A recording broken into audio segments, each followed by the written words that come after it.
Assalamualaikum warahmatullahi wabarakatuh. Halo anak-anak hebat, apa kabar kalian semua? Semoga dalam keadaan sehat selalu ya. Pada kesempatan kali ini kita akan melanjutkan pembelajaran tema 2, menyayangi tumbuhan dan hewan, subtema 1, manfaat tumbuhan bagi kehidupan manusia, pembelajaran 6. Sebelumnya, Ibu akan bacakan tujuan pembelajaran hari ini. Pertama, siswa dapat menemukan pesan yang terdapat dalam dongeng dengan tepat. 2. Siswa dapat menuliskan perbuatan baik yang dilakukan oleh tokoh dongeng. 3. Siswa dapat menyebutkan arti penting bersikap baik kepada sesama sebagai perwujudan pengalaman sila Pancasila yang dilambangkan dalam Garuda Pancasila. 4. Siswa dapat menceritakan pengalaman mendoakan orang lain dengan gambar sebagai perwujudan pengalaman sila Pancasila yang dilambangkan dalam Garuda Pancasila. 5. Siswa dapat menemukan sifat pertukaran pada penjumlahan dengan tepat. 6. Siswa dapat menggunakan sifat pertukaran pada penjumlahan untuk menyelesaikan soal-soal dengan tepat. Nah anak-anak, sebelum lanjut ke materi, yuk sama-sama kita menyanyikan lagu wajib nasional Maju Tak Gentar.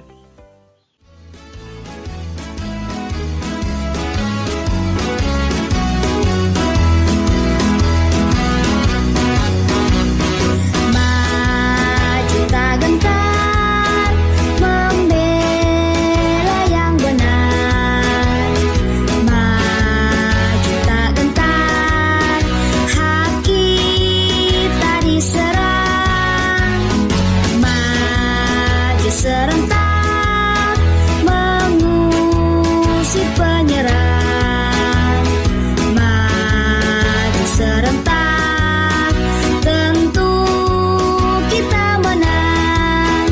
Bergerak, bergerak serentak, serentak menerkam, menerjang terkam. Tak gentar, tak gentar menyerang, menyerang. Majulah, majulah.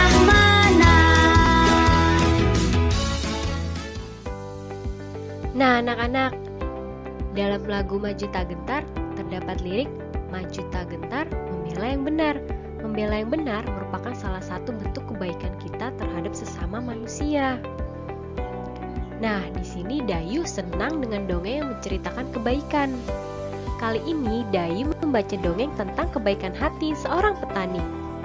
Ayah Dayu pernah bercerita tentang pekerjaan petani. Petani menanam benih tanaman di sawah atau ladang. Setiap hari petani menyiram dan merawat tanaman yang ditanamnya. Hingga akhirnya tanaman-tanaman tersebut siap dipanen. Yuk kita baca dongeng berikut ini, Petani yang Baik Hati. Suatu hari tinggallah seorang petani yang baik dan murah hati. Pada saat petani itu pergi ke sawahnya, ia menemukan seekor burung pipit yang kakinya patah. Sang petani merasa kasihan, ia pun membawa burung itu ke rumahnya yang sederhana. Sang petani langsung mengobati kaki burung tersebut. Setelah beberapa hari ia rawat, burung pipit itu ia lepaskan kembali ke alam bebas. Beberapa hari kemudian, pada saat petani itu sedang mengairi sawah dan mencabuti rumput liar, ia didatangi oleh burung pipit kecil yang telah ia tolong. Burung itu membawa 3 buah biji semangka pada paruhnya. Ia memberikannya kepada petani itu. Selain itu, burung itu pun pergi. Petani itu sangat berterima kasih kepada burung.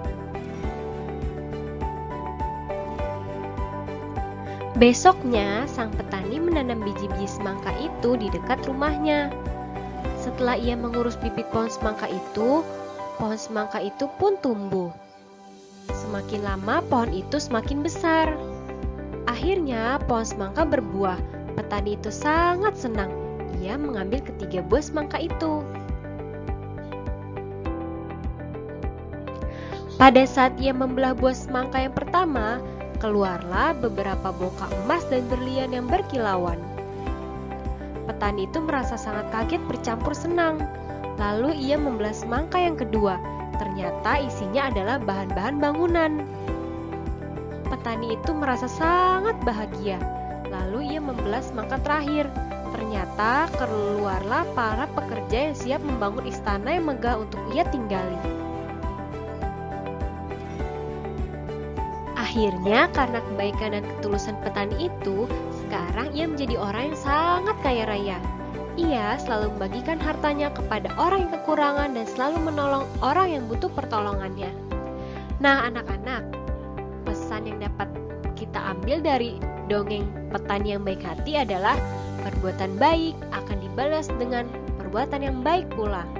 Perbuatan baik kepada tanaman maupun hewan akan kita dapatkan balasan kembali kepada kita. Seperti itu ya. Nah, kalian bisa menuliskan hal-hal baik apa saja yang telah dilakukan petani.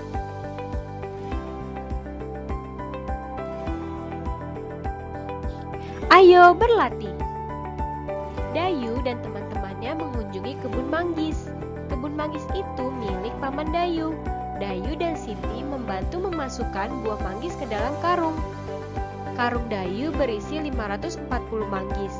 Karung Siti berisi 590 manggis. Berapakah jumlah manggis dalam karung Dayu dan Siti? Nah, 540 manggis milik Dayu ditambah 590 manggis milik Siti, hasilnya adalah 1130. Bagaimana kalau kita tukar dengan menjumlahkan manggis Siti ditambah dengan manggis Dayu? Apakah hasilnya sama? 590 manggis Siti ditambah 540 manggis Dayu, hasilnya 1130. Hasilnya tetap sama ya. Nah, jadi 540 ditambah 590 sama dengan 590 ditambah 540. Pertukaran bilangan dalam penjumlahan tetap menghasilkan hasil yang sama. Mudah bukan?